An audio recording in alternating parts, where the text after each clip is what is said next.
أما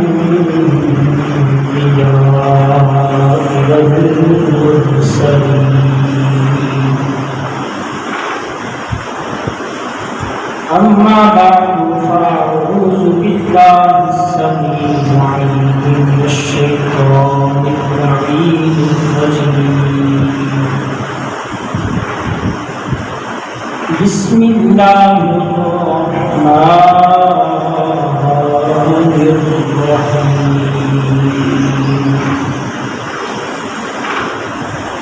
كنتم خير أمة أخرجت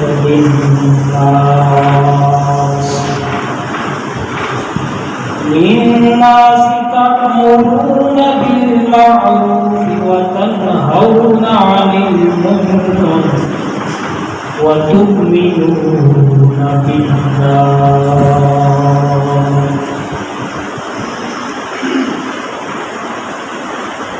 آمنت بالله صدق الله مولانا العلي العظيم وصدق رسوله النبي الكريم الأمين المكين الرؤوف الرحيم. إن الله وملائكته يصلون على النبي يا صلوا عليه وسلموا تسليما. بڑی محبت، احترام اور عقیدت کے ساتھ درود پاک کا نذرانہ پیش کیجیے. اللهم صل وسلم على سيدنا ومولانا محمد وصحاب سيدنا ومولانا محمد وبارك وسلم عليه. تمام حمد و ثنا، تعریف و توصیف اللہ جل مجدہ الکریم کی ذاتی بابرکات کی جو خالق کائنات بھی ہے اور مالک شخصیات بھی ہے. اللہ جل وعلا کی حمد و ثنا کے بعد اللہ کے پیارے امت کے سہارے، رب کے محبوب، دانائے غیوب، مالک رقاب فخر قلب و عجم، سیاہ لامقام، سید انس و جان، حضور پرنور شافع النشور، ہمارے ایمانوں اور جانوں کے والی جناب محمد مصطفیٰ صلی اللہ علیہ وسلم کی پاک اور مطہر بارگاہ میں ہدیہ درود و سلام کا نذرانہ پیش کرنے کے بعد عالی مرتبہ محترم سامعین، السلام علیکم ورحمۃ اللہ وبرکاتہ. ابابِ وقار اللہ کریم کا یہ بے حد شکر ہے کہ اس نے ہمیں یہ رحمت بھرے لمحات اور برکت بھری سعادتیں نصیب فرمائی، جس میں ہم اپنے آقا اور اپنے مولا جناب محمد مصطفیٰ صلی اللہ تعالیٰ علیہ وسلم کا ذکر خیر کریں گے بھی اور سنیں گے. اب ابھی سے وقت چند منٹ جو میں آپ کے سامنے گفتگو کرنے کا شرف حاصل کروں گا، وہ اس حوالے سے ہے کہ تبلیغ دین جو ہے وہ ہماری زندگیوں میں بہت اہمیت کا حامل ہے. میں جس طرح ایک مثال دیتا ہوں کہ جس طرح ہماری زندہ رہنے کے لیے ہم کھانا کھاتے ہیں، پیتے ہیں، اسی طرح یہ جو تبلیغ دین ہے یہ بھی ہماری زندگیوں میں بہت اہمیت کا حامل ہے. اور میں ایک بات اپنی طرف سے نہیں کرنے لگا، بلکہ میں قرآن کریم کی آیت پڑھوں گا، احادیث مبارکہ آپ کے سامنے رکھوں گا، تاکہ ہمیں پتہ چلے کہ دین کی اہمیت کیا ہے. اور اسلام جو ہے یہ دائی مذہب ہے، دعوت سے پہلے ہے. میری اور آپ کے آقا کریم صلی اللہ تعالیٰ علیہ وسلم نے آج سے 1400 سال پہلے دعوت کے ذریعے لوگوں کو گھر گھر جا کر دین اسلام کی دعوت دے کر اسلام کی سربلندی کا جھنڈا اٹھایا، اور جتنے بھی صحابہ اکرام ہیں، اولیاء اعظام ہیں، بزرگان دین ہیں، انہوں نے اپنی زندگی میں تبلیغ دین کو لازم اور ملزوم قرار دیا ہوا۔ میں نے آپ کے سامنے قرآن کریم کی آیت مبارکہ تلاوت کرنے کا شرف حاصل کیا، جس میں اللہ تعالیٰ فرماتے ہیں کہ کنتم خیر امۃ، تم بہترین امت ہو، تم بہترین امت ہو۔ کس کو کہا جا رہا ہے؟ ہمیں کہا جا رہا ہے، ہم سرکار کی امت ہی ہیں، ہمیں کہا جا رہا ہے۔ کس وجہ سے کہا جا رہا ہے؟ سرکار کی وجہ سے کہا جا رہا ہے۔ سرکار وجہ تخلیق کائنات ہے، اگر سرکار نہ ہوتے تو کائنات کی کوئی چیز نہ ہوتی۔ یہ بہترین امت کا لقب ہمیں ملا کیوں؟ یہ سرکار کی وجہ سے ملا۔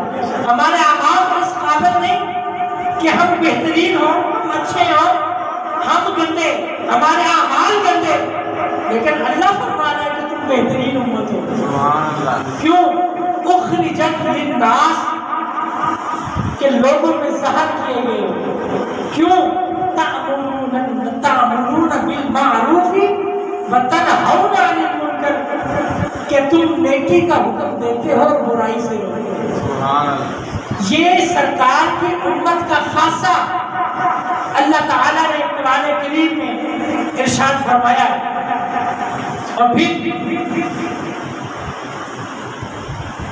سرکار دو عالم صلی اللہ تعالیٰ علیہ وآلہ وسلم کی برکت سے اللہ تعالیٰ نے پوری کائنات پر اپنا خاص فضل و کرم فرمایا۔ حدیث مبارکہ میں حضرت انس بن مالک رضی اللہ تعالیٰ عنہ اس حدیث پاک کے راوی ہیں، آپ فرماتے ہیں کہ سرکار دو عالم صلی اللہ تعالیٰ علیہ وآلہ وسلم نے ارشاد فرمایا کہ دنیا میں دو طرح کے لوگ ہیں۔ ایک وہ لوگ جن کی یہ خواہش ہوگی کہ ہم بھلائی کو عام کریں اور نیکی کو روکیں، اور ایک ایسے لوگ ہوں گے جن کی یہ خواہش ہوگی کہ ہم برائی کو عام کریں، بھلائی کو روکیں۔ دو طرح کے لوگ سرکار نے بیان فرمائے ان سے بات، اور ان کی جو انجام ہے وہ بھی سرکار نے اسی حدیث پاک میں بیان فرمایا۔ سرکار فرماتے ہیں کہ وہ لوگ جن کا یہ ارادہ ہوگا کہ ہم اپنی زندگی میں نیکی کو عام کریں اور برائی کو روکیں، تو سرکار نے فرمایا وہ بہترین لوگ ہیں، وہ بہترین لوگ ہیں، وہ خوش قسمت لوگ ہیں۔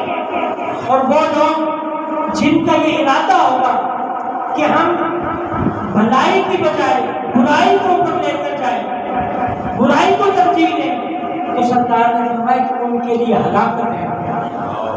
یہ وہ الفاظ میں نہیں کہہ رہا، آپ نہیں کہہ رہے، بلکہ میرے آقا کریم صلی اللہ تعالیٰ علیہ وآلہ وسلم جو تمام نبیوں کے سردار ہیں وہ فرما رہے ہیں، اور وہ فرمان جس کا کہنا کبھی اللہ تعالیٰ نہ موڑے، اور جس کے بارے میں سرکار فرما دے کہ یہ ہلاک ہو جائے، تو پھر مجھے بتائیں اس اور چیز کی ضرورت ہے جس کے بارے میں سرکار فرما دے۔ اس لیے یہ ہماری زندگی کا ایک بہترین نقطہ سمجھ لیجئے کہ ہم اپنی زندگیاں گزار رہے ہیں۔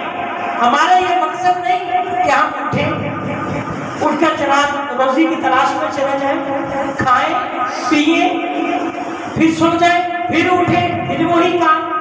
ہماری زندگی کا مقصد یہ نہیں ہے، ہماری زندگی کا جو مقصد ہے وہ کیا ہے؟ اللہ تعالیٰ نے قرآن کریم میں ارشاد فرمایا کہ وَمَا خَلَقْتُ الْجِنَّ وَالْإِنسَ إِلَّا لِيَعْبُدُونِ، کہ میں نے محض جو انسانوں اور جنوں کو اپنی عبادت کے لیے پیدا کیا ہے۔ ہمارا اس دنیا میں آنا یہ صرف اللہ تعالیٰ کی عبادت کے لیے۔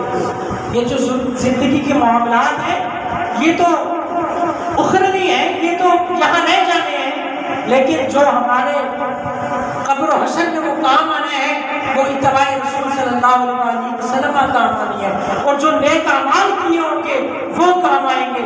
اور پھر سب سے اہم بات حدیث مبارکہ سے میں آپ کے سامنے عرض کرتا ہوں، حضرت سیدنا ابو سعید خدری رضی اللہ تعالی عنہ اس حدیث پاک کے راوی ہیں، اور یہ حدیث پاک مسلم شریف میں موجود ہے۔ آپ روایت کرتے ہیں کہ حضرت سرکار دو عالم صلی اللہ تعالی علیہ وآلہ وسلم آپ نے فرمایا کہ اگر کوئی شخص کوئی ایسا کام دیکھے جو شریعت کے خلاف ہو، جو دین اسلام کے خلاف ہو، تو اس کو چاہیے کہ وہ اپنے ہاتھ سے روکے۔ اگر وہ یہ طاقت نہیں رکھتا اپنے ہاتھ سے روکنے کی تو اس کو زبان سے منع کرے۔ اگر پھر بھی وہ طاقت نہیں رکھتا تو سرکار نے فرمایا کہ وہ اپنے دل میں برا جانے، اور نشانی بھی بتا دی۔ سرکار نے فرمایا جو بندہ دل میں کوئی بات بری جانتا ہے وہ کم درجے ایمان کی نشانی ہے، کم درجے ایمان کی نشانی ہے۔ اولیاء اعظام بزرگان دین جنہوں نے اپنی زندگیاں سرکار صلی اللہ علیہ وسلم کی اتباع میں گزاری ہیں، ان کے سامنے اگر کوئی ایسا کام ہوتا جو شریعت کے خلاف تو وہ فوراً اپنے ہاتھ سے روکنے کی کوشش کرتے۔ کیوں؟ ان کے دلوں میں ایمان کی حلاوت موجود تھی، وہ کبھی اپنے سامنے شریعت کے خلاف کوئی کام ہوتا دیکھنا دوبارہ نہیں کرتے تھے۔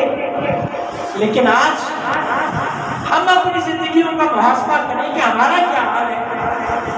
ہمارے سامنے کوئی برائی کا کام ہوتا ہو، ہم ہاتھ سے روکنے کی بجائے، زبان سے روکنے کی بجائے ہم اس کو دل میں برا نہیں جانتے، ہم اس کو اپریشیٹ کرتے ہیں، ہم اس کی تعریف کرتے ہیں کہ بھائی تو بہت اچھا کر رہا ہے، یہ قرآن بیان کر رہا ہوں، کسی بات بیان کر رہا ہوں۔ جو بندہ برائی کے خلاف نہیں اٹھتا اور نیکی کی دعوت نہیں دیتا اس کے لیے بڑی سخت وعید ہے۔ اور حدیث مبارکہ کے ساتھ ساتھ ایک اور جگہ اللہ تعالیٰ نے قرآن کریم میں ارشاد فرمایا، یا ایھا الذین آمنوا قوا انفسکم، اے ایمان والوں بچاؤ اپنے آپ کو، وَأَهْلِيكُمْ، اور اپنے اہل خانہ کو، اپنے گھر والوں کو، یعنی کس سے بچائیں؟ نارا، اس آگ سے، وقودھا الناس والحجارہ، جس کا ایندھن انسان اور پتھر ہے، اعدت للکافرین، اور یہ کافروں کے لیے تیار کی گئی ہے۔ میں تو نہیں کہہ رہا، یہ قرآن کہہ رہا ہے۔ کس لیے کہہ رہے ہیں؟ اگر آج ہم نیکی کو نیکی کہنے کے لیے کھڑے نہ ہوئے، برائی کو روکنے کے لیے ہم کھڑے نہ ہوئے، اگر ہم نے حق بیان نہ کیا تو پھر تیار ہو جاؤ عذاب الہیہ کے لیے۔ آئیے پھر اسی بات کی میں وضاحت حدیث مبارکہ سے کرتا ہوں۔ حضرت حذیفہ رضی اللہ تعالی عنہ آپ روایت کرتے ہیں، بخاری شریف میں یہ حدیث بات موجود ہے۔ آپ فرماتے ہیں کہ سرکار دو عالم صلی اللہ تعالی علیہ وسلم نے ایک مرتبہ ارشاد فرمایا کہ قسم ہے مجھے اس ذات کی جس کے قبضہ قدرت میں میری جان ہے۔ قسم دے کر سرکار نے بات بتائی اور آنے والی اپنی امت کو بتا دیا، یہ جو بات میں کر رہا ہوں کوئی عام بات نہیں ہے، اس کو معمولی نہ سمجھیے گا، یہ بڑی اہم بات ہے۔ سرکار نے فرمایا قسم ہے مجھے اس ذات کی جس کے قبضہ قدرت میں میں محمد کی جان ہے۔ فرمایا کہ جو بندہ نیکی کی دعوت کو عام کرتا ہے اور برائی کو روکتا ہے، اگر کوئی بندہ اس طرح نہ کرے تو سرکار نے فرمایا وہ عذاب الہیہ کے لیے تیار ہو جائے گا۔ اور اس کی علامت بھی سرکار نے بتا دی۔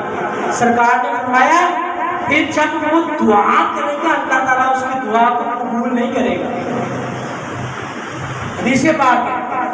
اب آئیے اپنی زندگیوں پر، آج ہم ہر ایک دوسرے بندے سے یہ شکایت کرتے ہیں، شکوہ کرتے ہیں، یار میں نے یہ فلاں دعا کی تھی میری یہ دعا قبول نہیں ہوئی، یار میرے گھر میں پریشانی ہے، میرا کاروبار نہیں چل رہا، میری اولاد میرا کہنا نہیں مان رہی، وجہ کیا ہے؟ کبھی اپنا محاسبہ کیا؟ کیا ہم سے کوئی ایسا عمل سرزد ہو گیا ہو جو اللہ تعالیٰ کی ناراضگی کا سبب بنا ہو اور ہماری عبادات کے درمیان خلل آ رہا ہو؟ حدیث پاک میں سرکار نے فرمایا کہ جو بندہ نیکی کی دعوت نہیں دیتا، برائی کو نہیں روکتا، سرکار نے فرمایا وہ اللہ تعالیٰ کے عذاب کے لیے تیار ہوتا ہے۔ آج ہمارا حال کیا ہے؟ آج ہم ہر بندے سے اپنی شکایت کرتے ہیں، معاشی حالات کی شکایت کرتے ہیں، ہم یہ کہتے ہیں کہ فلاں چیز ایسے ہو گئی، فلاں چیز ایسے ہو گئی۔ کبھی ہم نے اپنے اعمال کا محاسبہ کیا؟ کبھی ہم نے اپنے اندر جھانک کر اپنے نفس سے یہ پوچھا کہ تجھ میں تو غلطی نہیں ہے، جو سزا مجھے مل رہی ہے یہ تجھ میں غلطی تو نہیں ہے؟ ہم اپنے اعمال کا جائزہ لینے کے بجائے معاشرے کی شکایت کا سبب بنتے ہیں، معاشرے کی شکایت بنانے لگ جاتے ہیں۔ بھائی آج سے 1400 سال پہلے میرے اور آپ کے آقا کریم صلی اللہ تعالیٰ علیہ وآلہ وسلم نے ہمیں یہ واضح بتا دیا کہ جو بندہ نیکی کی دعوت نہیں دے گا، برائی کے خلاف نہیں کھڑا ہوگا، وہ عذاب الہیہ کے لیے تیار ہو جائے گا۔ اور عذاب الہیہ کا سبب کیا ہے؟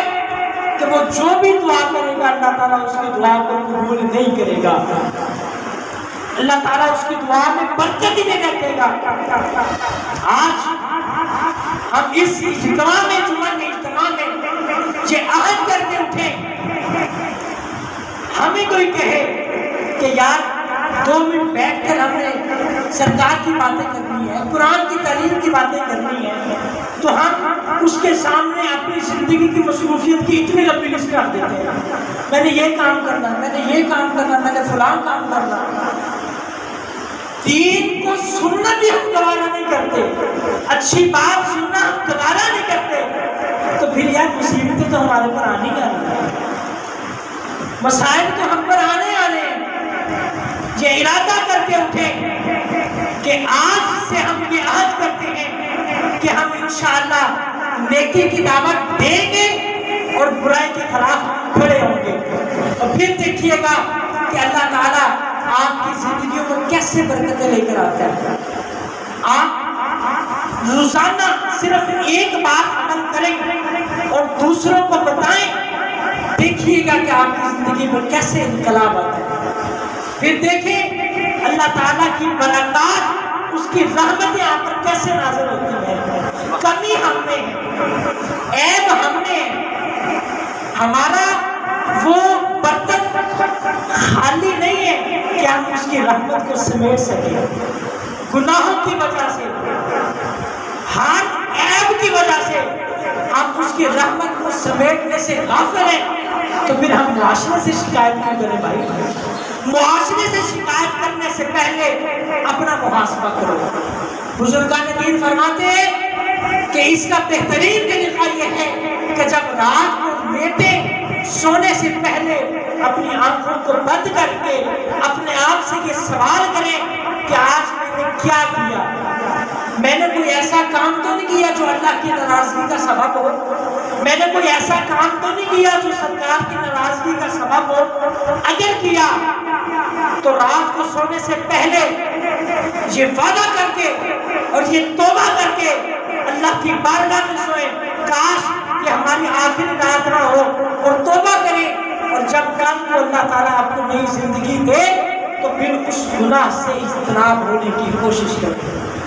اللہ تعالیٰ سے یہ دعا ہے کہ اللہ تعالیٰ ہمیں نیکی کا حکم عام کرنے کی توفیق عطا فرمائے، اور برائی کو روکنے کی ہمیں اللہ تعالیٰ ہمت عطا کرے، ہمیں یہ طاقت عطا کرے کہ ہم ہاتھ سے برائی کو روکیں، ہم برائی کے خلاف کھڑے ہونے کے ساتھ ساتھ ہم برائی میں شامل نہ ہوں، آج ہمارا یہ حال ہے کہ ہم برائی کو اپریشیٹ کرتے ہیں، برائی کو اپریشیٹ نہ کریں بلکہ اچھائی کو اپریشیٹ کریں۔ پھر دیکھنا اللہ تعالیٰ تم پر اپنی رحمتوں کا کیسا نزول فرماتا ہے۔ اللہ تعالیٰ سے دعا ہے کہ اللہ تعالیٰ ہم سب پر اپنا خاص فضل اور کرم فرمائے اور اللہ تعالیٰ ہم سے راضی ہو جائے۔ بس ہمارے اعمال نہیں ہیں، ہم گندے ہیں، ہم ہر لحاظ سے گندے ہیں، لیکن یا اللہ تیری رحمت بہت وسیع ہے۔ اللہ کی رحمت سے غافل نہیں ہونا، یہ سمجھ رہے ہیں کہ ہمارے گناہ چھوٹے ہیں لیکن اللہ تعالیٰ کی رحمت بہت وسیع ہے۔ اللہ تعالیٰ ہم سب پر اپنا خاص فضل و کرم فرمائے۔ وآخر دعوانا الحمد للہ رب العالمین۔